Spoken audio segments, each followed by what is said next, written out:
Hello friends, എല്ലാവർക്കും ഗിപ്സിം ചാനലിൻ്റെ മറ്റൊരു വീഡിയോയിലേക്ക് സ്വാഗതം. ഇന്നത്തെ നമ്മുടെ റെസിപ്പി തീർത്തും വ്യത്യസ്തമായ ഒരു റെസിപ്പിയാണ്. ഒരു ടർക്കിഷ് ബ്രെഡ്. നിങ്ങൾക്ക് കാണാൻ പറ്റും, ഇത് വളരെ സോഫ്റ്റാണ്. ഇത് വീട്ടിൽ തന്നെ നമുക്ക് എങ്ങനെ തയ്യാറാക്കിയെടുക്കാം എന്നാണ് ഞാൻ ഇന്ന് വീഡിയോയിൽ കാണിക്കുന്നത്. നമ്മൾ ചപ്പാത്തിയൊക്കെ ഉണ്ടാക്കുന്നത് പോലെ തന്നെ ഈസി ആയിട്ട് ഇത് വീട്ടിലുണ്ടാക്കാൻ പറ്റുന്നതാണ്. ഇതിനായിട്ട് വേണ്ട ഇൻഗ്രീഡിയൻസ് എന്ന് പറയുന്നത്, നമുക്ക് പാലാണ് വേണ്ടത്. ഒരു 250 ml ചെറു ചൂടുള്ള പാൽ ഞാനിവിടെ ഒരു ബൗളിലേക്ക് ഒഴിച്ചിട്ടുണ്ട്.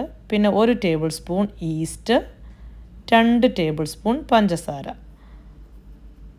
1 2 അങ്ങനെ 2 ടേബിൾ സ്പൂൺ പഞ്ചസാര, ഇത്രയും കൂടെ കൂട്ടി നമുക്ക് നന്നായിട്ടൊന്ന് മിക്സ് ചെയ്യണം. ഇത് മിക്സ് ചെയ്തതിന് ശേഷം നമുക്കൊരു 10 മിനിറ്റ് ഒന്ന് റെസ്റ്റ് ചെയ്യാൻ വെക്കണം. ആ ഈസ്റ്റ് ഒന്ന് ഫെർമെൻറ്റ് ചെയ്യാൻ വേണ്ടിയുള്ള സമയമാണ് ആ 10 മിനിറ്റ്. നല്ല ചൂടുള്ള കാലാവസ്ഥയുള്ള സ്ഥലങ്ങളാണെങ്കിൽ അതിന് മുമ്പ് തന്നെ റെഡിയാക്കും. ഇപ്പോൾ ഞാനിവിടെ ഒരു 10 മിനിറ്റ് വെച്ചിട്ടുണ്ട്. ഇനി നമുക്കിതൊന്ന് തുറന്ന് നോക്കാം. ഇതിപ്പോൾ നന്നായി മിക്സ് ആയിട്ടുണ്ട്, പക്ഷേ അങ്ങനെ കുമിളകളൊന്നും കാണുന്നില്ല. ഇനി ഞാനിതിലേക്ക് ഉപയോഗിക്കുന്നത് ബ്രെഡ് ഫ്ലോറാണ്. ഞാനിവിടെ 2.5 കപ്പ്, അത് 250 ml 2.5 കപ്പ് ഞാനിതിലേക്ക് ഉപയോഗിക്കുന്നുണ്ട്. അപ്പോൾ 250, അടുത്തൊരു 250, പിന്നെ ഒരു 125, അങ്ങനെ 2.5 കപ്പ് ബ്രെഡ് ഫ്ലോറാണ്. അത് ഹോൾ മീലിൻ്റെ ബ്രെഡ് ഫ്ലോറാണ് ഞാൻ ഉപയോഗിച്ചിരിക്കുന്നത്. അതിലേക്ക് കുറച്ച് ഉപ്പ് കൂടി ഞാനിപ്പോൾ ഇട്ട് കൊടുക്കുകയാണ്. എന്നിട്ട് നമുക്കിതിനെ നന്നായിട്ടൊന്ന് കുഴച്ചെടുക്കാം. ബ്രെഡ് ഫ്ലോറിന് പകരം നമുക്ക് സാധാരണ പ്ലെയിൻ ഫ്ലോർ ഉപയോഗിച്ചാലും മതിയാവും. ഇപ്പോൾ ഞാനിത് നന്നായിട്ട് ഇളക്കിയിട്ടുണ്ട്. ഞാൻ അതിലേക്ക് 1 ടേബിൾ സ്പൂൺ ഓയിൽ, വെജിറ്റബിൾ ഓയിലാണേലും മതിയാവും. ഞാനിപ്പോൾ ഇവിടെ ഉപയോഗിച്ചിരിക്കുന്നത് സൺഫ്ലവർ ഓയിലാണ്. അങ്ങനെ അതുകൂടെ ചേർത്ത് നമുക്ക് നന്നായിട്ടൊന്ന് ഇളക്കിയെടുക്കാം.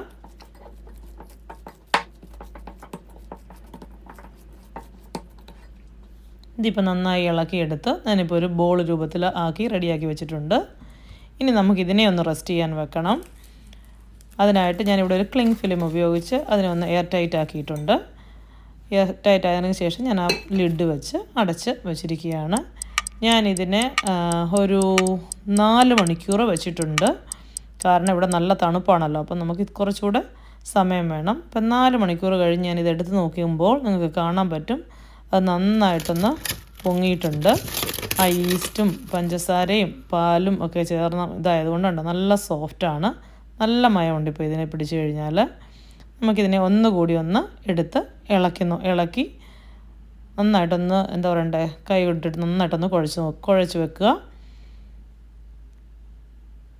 ഉണ്ടാവും, നമ്മുടെ കയ്യിലൊന്നും പിടിക്കുന്നില്ല. ഇപ്പം നന്നായിട്ട് ഇത് ഫെർമെൻ്റ് ആയിട്ടുണ്ട്.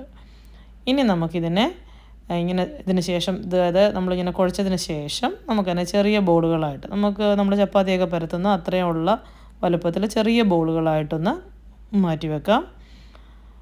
അതിന് ശേഷം നമുക്ക് നേരെ തന്നെ പരത്തിയെടുക്കാവുന്നതാണ്. ഞാനിവിടെ ഇപ്പോൾ കുറച്ച് പൊടി ഇട്ടിട്ടുണ്ട്. അതിൻ്റെ പുറത്തേക്കിട്ട് ഈ ബോളുകളെ ഒന്ന് പരത്തിയെടുക്കുകയാണ്.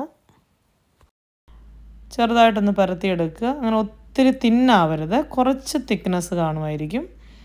അപ്പോൾ അങ്ങോട്ടും ഇങ്ങോട്ടും മറിച്ചിട്ട് നമുക്കിതൊന്ന് പരത്തിയെടുക്കാം. അങ്ങനെ ബാക്കിയുള്ള എല്ലാം ഇങ്ങനെ പരത്തിയെടുക്കണം. എന്താ നിങ്ങൾക്ക് കാണാം, നല്ല സോഫ്റ്റാണ്. അത് പരത്തിയെടുത്ത് കഴിഞ്ഞ് കഴിയുമ്പോൾ തന്നെ നമുക്ക് കാണാം ഇത്തിരി തിക്നെസ് ഉണ്ട്. അങ്ങനെ ഞാനിവിടെ ബാക്കി എല്ലാ ബോളുകളും ഇങ്ങനെ പരത്തിയെടുത്തിട്ടുണ്ട്. ഇവിടെ 10 നമുക്ക് കിട്ടിയിട്ടുണ്ട് ഇത് നമ്മളെടുത്ത ക്വാണ്ടിറ്റിയിൽ നിന്നും. ഇനി നമുക്ക് ഒരു പാൻ വെച്ച് ഇത് റെഡിയാക്കാം. അടി കട്ടിയുള്ള ഏതെങ്കിലും ഒരു പാൻ വേണം ഇത് ഉപയോഗിക്കാനായിട്ട്. അപ്പോൾ ചെറു തീയിലിട്ട് നമുക്കിത് ആദ്യം ഒന്ന് ചൂടാക്കിയെടുക്കാം. ഇത് ഒത്തിരി നേരം നമ്മൾ ഒരു വശത്ത് തന്നെ ഇട്ടിടരുത്, അങ്ങോട്ടും ഇങ്ങോട്ടും മറിച്ചിട്ട് കൊടുക്കണം. ഓരോ 2 സെക്കൻഡ് 3 സെക്കൻഡിന് ഇടവിട്ട് നമ്മളിങ്ങനെ മറിച്ച് കൊടുക്കുമ്പോൾ നിങ്ങൾക്ക് കാണാൻ പറ്റും, ആ ചൂട് വരുന്നതനുസരിച്ച് നന്നായിട്ട് അതിങ്ങനെ കുമിള പോലെ, നമ്മുടെ പൂരിയൊക്കെ ഉണ്ടാക്കുമ്പം വരുന്ന പോലെ ഇത് ഇങ്ങനെ വളരെ പെട്ടെന്ന് തന്നെ ഒന്ന് മറിച്ചും തിരിച്ചിട്ട് കൊടുത്താൽ മതി. ഒരു സൈഡ് തന്നെ വെച്ച് കൊടുത്താൽ അതങ്ങനെ അങ്ങ് കരിഞ്ഞു പോകുന്ന പോലെ ആവും. അപ്പോൾ നമുക്ക് ചെറു ചൂടിലിട്ട് തന്നെ അത് മറിച്ചും തിരിച്ചിട്ട് കൊടുത്താൽ മതി. അപ്പോൾ അതിൻ്റെ 2 വശവും നന്നായിട്ട് വെന്ത് കിട്ടുകയും ചെയ്യും. നമുക്ക് കാണാം, ഞാനിങ്ങനെയുള്ള ബാക്കി എല്ലാ റൊട്ടിയും ഇതുപോലെ തന്നെ റെഡിയാക്കിയിട്ടുണ്ട്.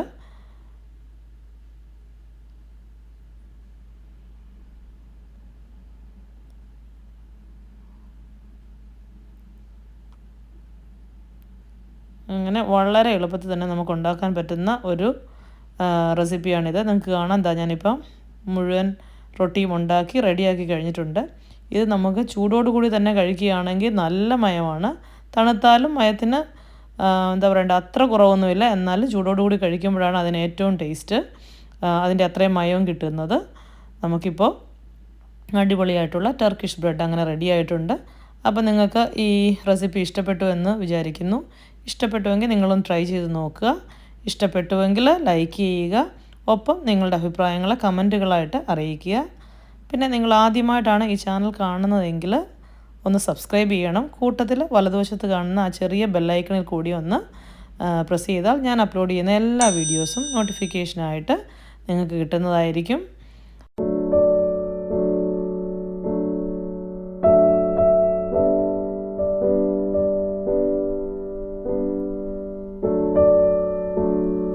ഈ റൊട്ടി നല്ല ബീഫ് കുറുമയും കൂട്ടി ഒന്ന് കഴിച്ചു നോക്കിക്കേ.